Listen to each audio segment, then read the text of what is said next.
ایک صاحب مجھے کہنے لگے کہ میں نے کہا کہ اتنی عورتیں بیوہ اور طلاق یافتہ عورتوں کی تعداد بھی بڑھ رہی ہے, ان کا گروتھ ریشو بھی بڑھ رہا ہے, اور مردوں میں موت بھی بڑھ رہی ہے مردوں میں. تو انہوں نے کہا دیکھیں تو قیامت کے قریب تو 50 عورتیں اور ایک مرد ہوگا, تو 4 شادیاں بھی کافی نہیں ہوں گی. حدیث میں آتا ہے قیامت میں عورتیں اتنی زیادہ ہوں گی 40, ایک روایت میں آتا ہے 40 عورتوں کے مقابلے میں ایک مرد ہوگا. اب یا تو وہ ایٹم بم سے مرد مر چکے ہوں گے یا کیا ہوگا, یہ اللہ ہی بہتر جانتا ہے, لیکن ایسا ہوگا. حدیث میں آتا ہے 40 مرد اور ایک عورت, یہ ریشو ہوگا. تو اب میں کہوں کہ جی چونکہ قیامت میں ایسا ہوگا تو پھر تو اب ایک مرد 4 شادیاں بھی کر لے تو عورتیں پوری نہیں ہوں گی, تو کوئی فائدہ ہی نہیں ہے 4 شادیوں کا. ایک صاحب مجھے کہہ رہے تھے فائدہ ہی نہیں ہے, اس لیے تو کیا کریں ہم, تو ایک ہی کرو بس, اب ان کو مرنے دو. اور یا کوئی مفتی آگے فتویٰ دے دے کہ قیامت کے قریب 40 عورتیں ایک مرد ہوں گے, تو اس ایک مرد کے لیے 40 عورتوں سے نکاح جائز ہے. ابھی سے ٹریننگ شروع کر دیں ہم, اس کی تیاری.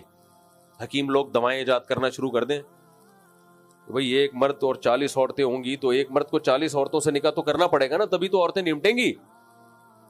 تو اس لیے ہم ابھی سے تیاری شروع کر دیں, دوائیں کھانا لوگوں کو شروع کر دیں, اور فتویٰ دینا شروع کر دیں بھائی 4 سے زیادہ بھی جائز ہے. تو کہ یہ عقل مندی کا کام ہوگا؟ کوئی عقل مندی کا کام.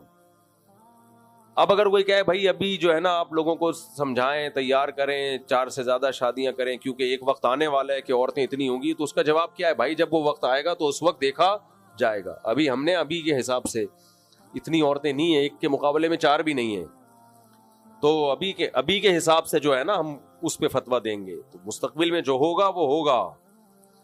تو ایسے تو حدیث میں آتا ہے کہ جب قیامت آئے گی نا, تو ایک شخص بھی اللہ کا نام لینے والا نہیں ہوگا. اب ہم کہیں چونکہ سب خراب ہو ہی جائیں گے تو لوگوں کی اصلاح کی ضرورت کیا ہے؟ تو بھائی ہم نے تو ابھی اصلاح کرنی ہے, لوگوں کو جہنم سے بچانا ہے. جو ہونا ہوگا وہ جب ہونا ہوگا وہ ہو جائے گا. ہم نے ابھی کو دیکھ کے چلنا ہے کہ ابھی کیا ہوگا. منگنی کے بعد عید اور دیگر موقعوں پر لڑکی کو لڑکے والوں کے گھر کی طرف سے دیے جانے والے تحائف کیسے ہیں؟ یہ منگنی ہی نہیں ہے اسلام میں, تو منگنی کے بعد تحفے کہاں سے ہو گئے؟